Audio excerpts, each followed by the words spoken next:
up for themselves. There are signs. I'll share 7 of them here with you. Let's start off with number 1. Number 1 is they're absolutely super competitive. Let me explain. Super competitive. It doesn't matter what it is. They have to do it faster, better, bigger. They just have this one desire. I'm going to do it better than you. And in the world of capitalism, it's all about competition. The whole thing that makes capitalism work is competition. What makes sports works is competition. These political people that think they're better for you and I to vote for, the one that goes to the top is typically the most competitive. They want to figure out a way to do it better. So imagine we have a work environment.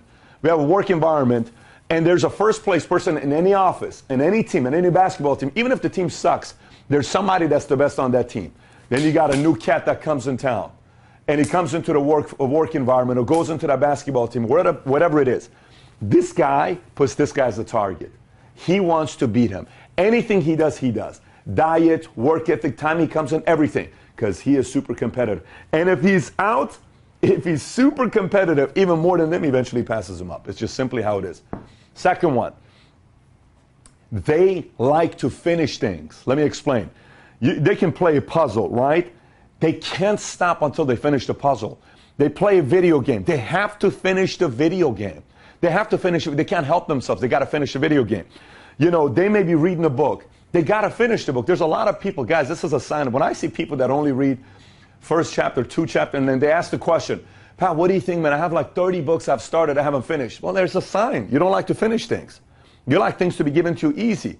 The people that finish things, they always finish things. They're going to figure out a way to finish things. Number 3, your circle out-earns you. This is you. This is your circle. They're bigger than you in life, in money, in income, in lifestyle.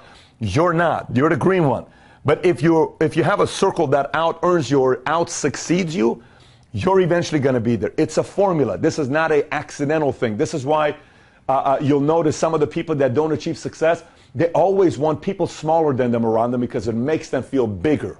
The people that you meet are super successful. They always put themselves around situations where people are bigger than them because it's the next platform, next level they're getting to. Next one, their mind never stops. Let me explain what I mean by the mind never stops. Oh, you know what? What if this happens? And what if I could have this life? What if I talk to this person? What if I go over here? What if we figure this out? They're in bed and they're still thinking, you know what? Let me see. We should do this. And earlier we were talking about this thing 3 hours ago. Yes, I was thinking about it. I think we need to do this. And what if we did this? Because this could happen. Their mind just never stops. Like a beautiful mind. It never stops. Next, credible people see you going places. So how credible people view you? Let me explain. Let's just say I meet John, and John has a principal, a pastor, the football coach, the uncle, and a total different person that he worked for at a company. They all say, this guy's going places. He's going places. He's going places. If those 5 gave their answers based on authentic, real answers, this cat is going places. Why? Because these 5 people, pastor, coach, boss, teacher, principal, whatever, these 5 have spent endless hours with this cat. They know his flaws. They know his habits. They know if he likes to finish things. They know if he spends time with people that are ahead of him. They know how competitive. They know that.